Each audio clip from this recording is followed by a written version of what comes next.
Ferzan, se 20 anni fa ti avessero detto che avresti girato la serie delle fate ignoranti, ci avresti creduto? No, ma non ci avrei creduto nemmeno quando giravo Le Fate Ignoranti che avrebbe avuto questo successo, questa cosa, questa risonanza così negli anni, che da tanti anni che se ne parla, è uscito, mi ha dato moltissimo il film.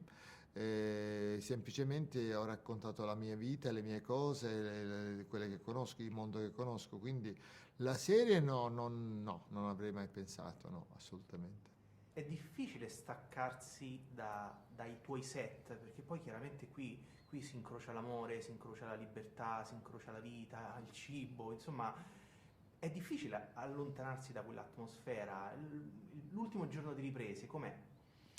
L'ultimo giorno delle riprese in tutti i miei film è stato, ma no, per esempio durante Le Fate Ignoranti il film, anche con questo, la sera quando finivamo per noi era una cosa, dicevamo oddio, non vediamo l'ora che arriva domani, questo abbiamo sempre, questo, ma è su tutti i miei film, su alcuni no, su alcuni film che erano molto tipo Cuore Sacro, Un giorno perfetto, erano film molto più di argomenti forse profondi nel senso che di angoscianti così, anche in quelli però c'era sempre un'atmosfera bella. Su questi qua del gruppo, anche di Saturno contro, Le Fate, Mine Vaganti, su Mine Vaganti ci divertivamo tantissimo, divertirsi nel senso che eravamo appassionati della storia.